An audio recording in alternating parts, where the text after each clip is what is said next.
Okay. I'll have to rename that. We'll do this for a few minutes, then we'll finish. Photons.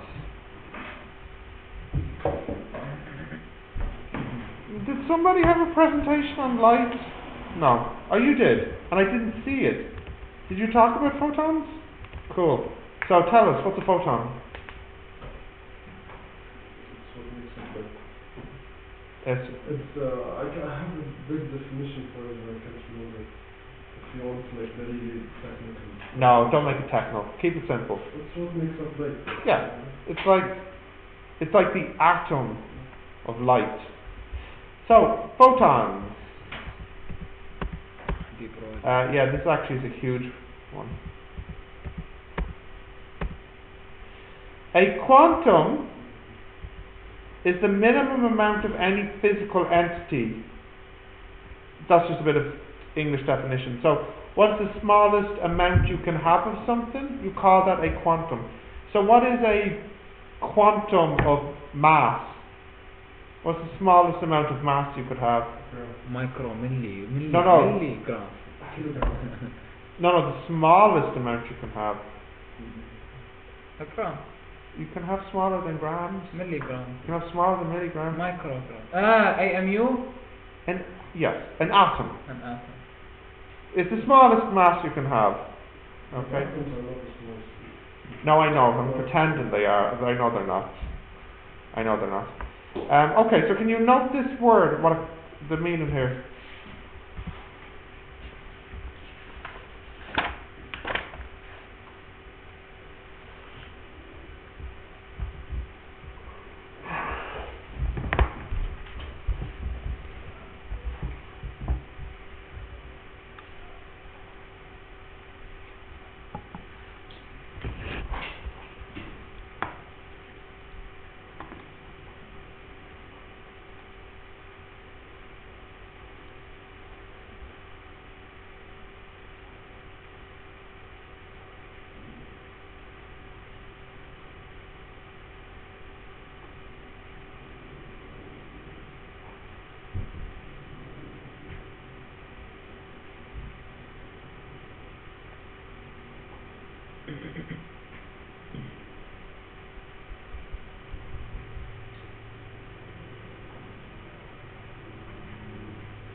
Okay, you got that?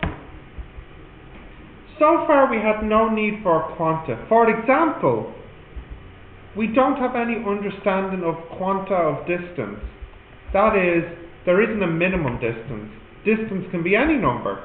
10 to the minus 10, 10 to the minus 11, 10 to the minus 12 meters, etc. There's no minimum.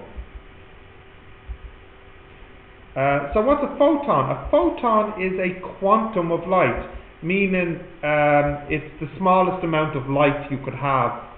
It's like the minimum amount of light. So that's what a photon is.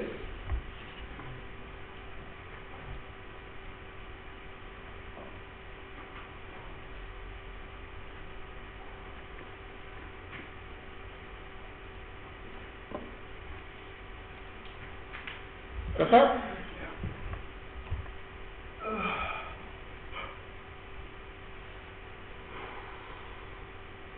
Continue? Yeah? Yeah.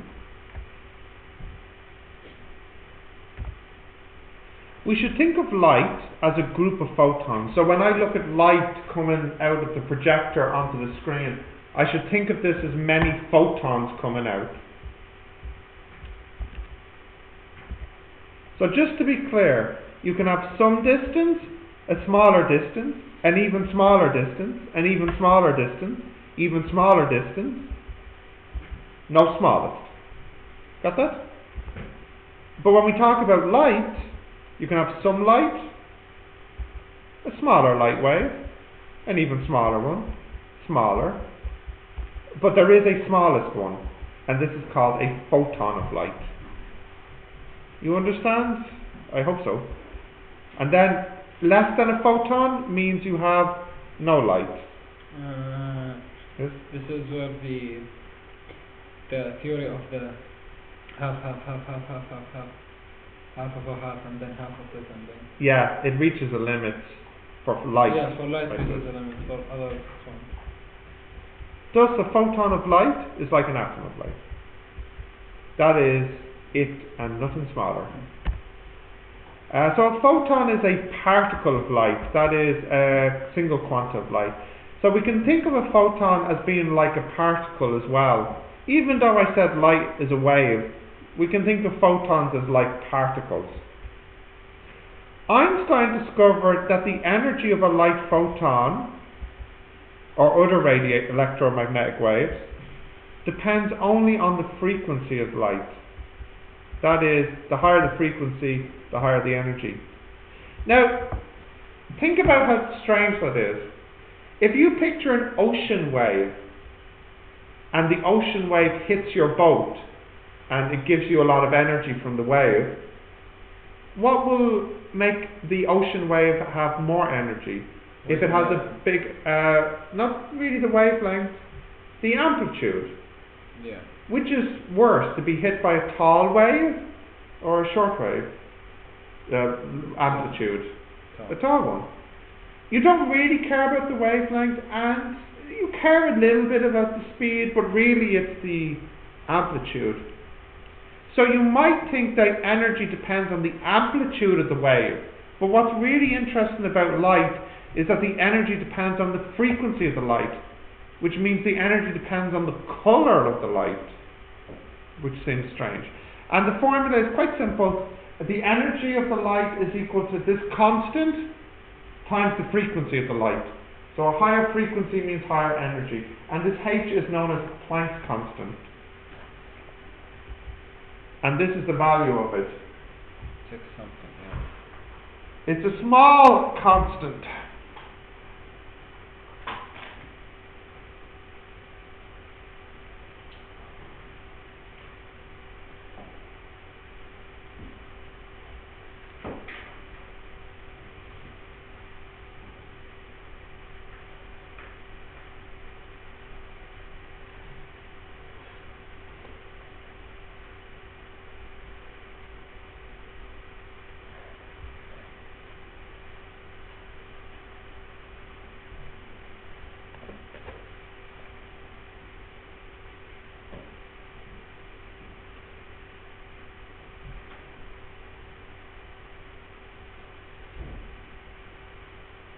Got that? Yeah. It is. Yes. Okay. Can I continue?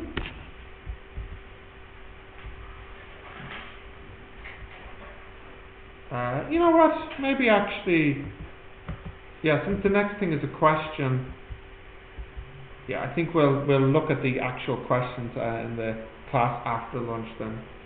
Okay.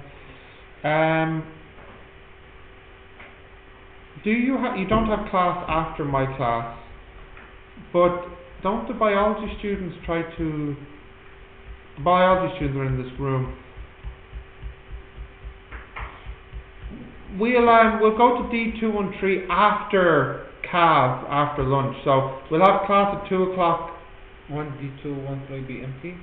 Yeah, that's what I mean. Oh, at 2 o'clock? I don't think so. So that we want to be moving. I don't.